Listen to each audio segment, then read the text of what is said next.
नमस्ते छात्रों। आज की इस मास्टर क्लास में आपका स्वागत है। मैं आपका सीनियर फार्मेसी इंस्पेक्टर हूं और आज मैं आपको कोई साधारण विषय नहीं बल्कि आपके करियर की नींव यानी औषधि और प्रसाधन सामग्री अधिनियम 1940 के बारे में बताने जा रहा हूं। देखिए, मैं थोड़ा सख्त जरूर हूं, लेकिन वो इसलिए क्योंकि हमारी एक छोटी सी गलती किसी की जान ले सकती है ना। आज का हमारा ये पूरा विश्लेषण पूरी तरह से हिंदी में होगा। यही वो कानून है जो एक बेहतरीन पेशेवर को एक मुजरिम बनने से बचाता है। तो बस अपनी नोटबुक निकाल लीजिए और पूरा ध्यान यहां लगाइए। तो आज के हमारे मुख्य विषय कुछ इस प्रकार हैं। हम सबसे पहले औषधि आयात की प्रक्रिया समझेंगे, फिर कुछ बहुत ही जरूरी अनुसूचियों यानी शेड्यूल्स को देखेंगे। इसके बाद हम थोक और खुदरा लाइसेंस, अनुसूची एन का सेटअप, प्रशासन और आखिर में 2008 के उन बेहद सख्त संशोधनों पर चर्चा करेंगे। चलिए शुरू करते हैं। तो चलिए सीधे अपने पहले खंड की ओर बढ़ते हैं, औषधि आयात प्रक्रिया और बंदरगाह यानी पोर्ट पर होने वाली टेस्टिंग। जरा सोचिए, बाहर से कोई भी दवा हमारे देश में कैसे आती है। ये सिर्फ बक्सों को उतारने का काम नहीं है, बल्कि ये सुरक्षा की हमारी पहली दीवार है। जैसे ही कोई खेप निर्धारित बंदरगाह पर पहुंचती है, ड्रग कंट्रोलर तुरंत उसका एक नमूना या सैंपल ले लेता है। फिर इस सैंपल को सेंट्रल ड्रग टेस्टिंग लेबोरेटरी भेजा जाता है। जब लैब से हरी झंडी मिल जाती है, केवल तभी आयातक को वो खेप ले जाने की मंजूरी मिलती है। ये अनिवार्य टेस्टिंग हर नागरिक को सुरक्षित रखने के लिए बिल्कुल जरूरी है। अब आयात को हम दो हिस्सों में बांटते हैं। ध्यान से सुनिएगा।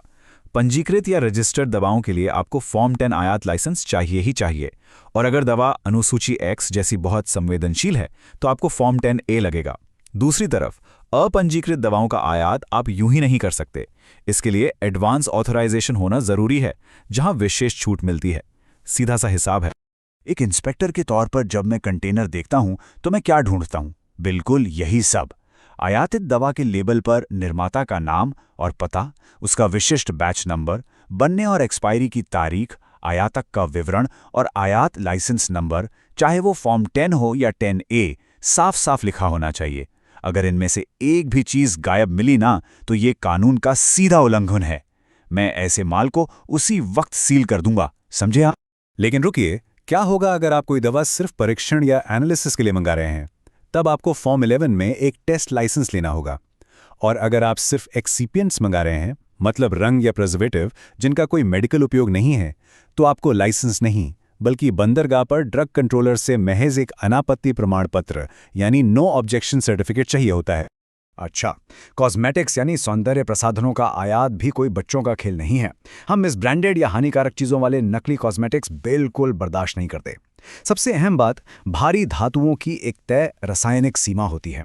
आर्सेनिक 2 पार्ट्स पर मिलियन से ज्यादा नहीं, लेड 20 पार्ट्स पर मिलियन से ज्यादा नहीं, और कुल भारी धातुएं 100 पार्ट्स पर मिलियन से ऊपर बिल्कुल नहीं होनी चाहिए। ये कड़े नियम हमारे लोगों को जहरीले रसायनों से बचाते हैं। चलिए अब आते हैं खंड 2 पर, महत्वपूर्ण औषधि अनुसूचियां। ये अनुसूचियां या कह लीजिए शेड्यूल्स हमारी फार्मेसी का एक तरह से संविधान है। आपको इन्हें रट लेना चाहिए। अनुसूची P दवाओं की एक्सपायरी डेट तय करती है। अनुसूची M बेहतरीन निर्माण गुणवत्ता के लिए गुड मैन्युफैक्चरिंग प्रैक्टिस सुनिश्चित करती है। अनुसूची L1 का काम गुड लेबोरेटरी प्रैक्टिस देखना है। और अनुसूची Y नई दवाओं के लिए कड़े क्लिनिकल परीक्षण और नैतिक दिशा निर्देश तय करती है। दवाओं की क्वालिटी बनाए रखने के लिए अनुसूची M और L1 सच में बहुत ही महत्वपूर्ण है। इन अनुसूचियों का अंतर समझना आपके लिए बेहद जरूरी है।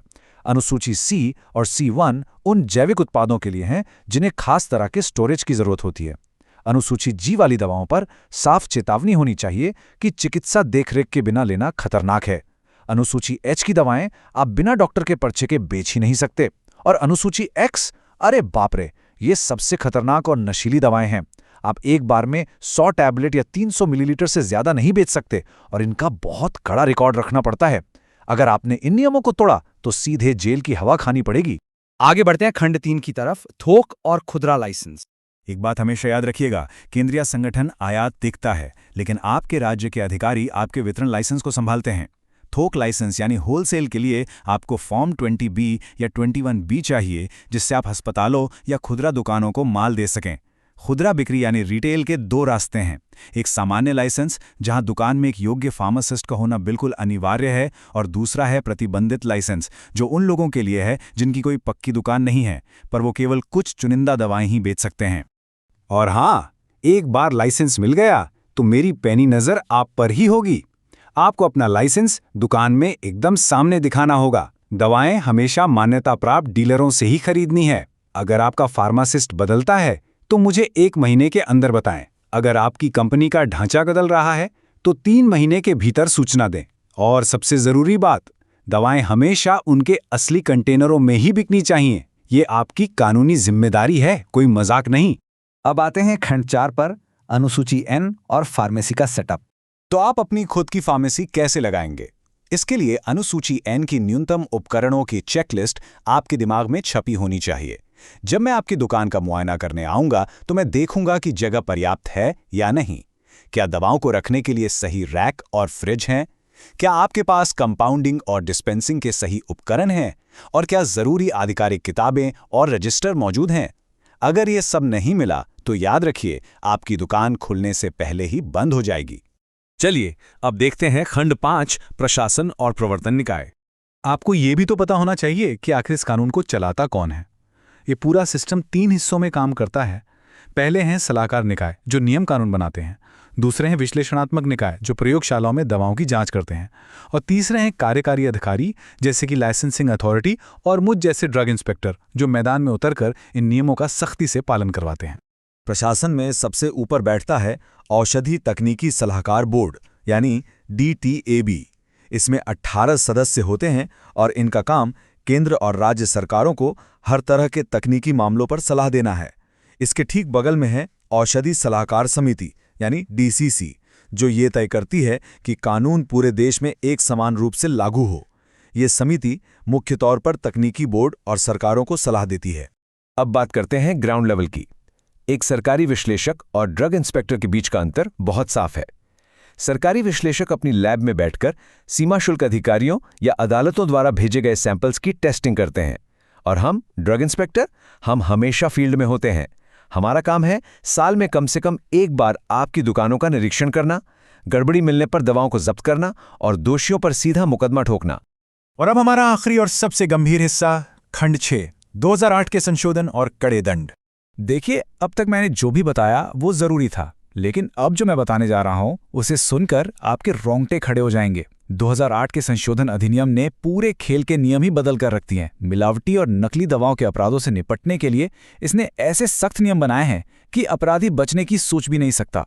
इन बदलावों को जरा ध्यान से सुनिए। धारा 17E के तहत मिलावटी कॉस्मेटिक्स पर भयंकर शिकंजा कसा गया। धारा 36AB ने ऐसे मामलों की तुरंत सुनवाई के लिए खास विशेष अदालतों का गठन किया। और सबसे खौफनाक बात, धारा 36AC ने नकली दवाओं के अपराधों को संज्ञेय और गैर जमानती बना दिया। इसका सीधा सा मतलब है, अगर आप नकली दवा बेचते पकड़े गए तो सीधे विशेष अदालत में पेशी होगी और कोई जमानत नहीं मिलेगी। इसी दौरान अनुसूची L1 ने लैब टेस्टिंग की प्रैक्टिस को भी पूरी तरह से अनिवार्य कर दिया।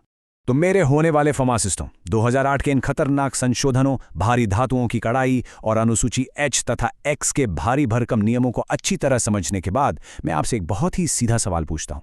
क्या आप वाकई बिना किसी चूक के अपनी कानूनी और नैतिक जिम्मेदारियों को निभाने के लिए पूरी तैयार हैं? क्योंकि इस पेशे में मुझे नहीं पता था, जैसा कोई बहाना नहीं चलता। हमारी आज की मास्टर क्लास यहीं खत्म होती है। नियमों को याद रखिए, सतर्क रहिए और हाँ, सही काम कीजिए।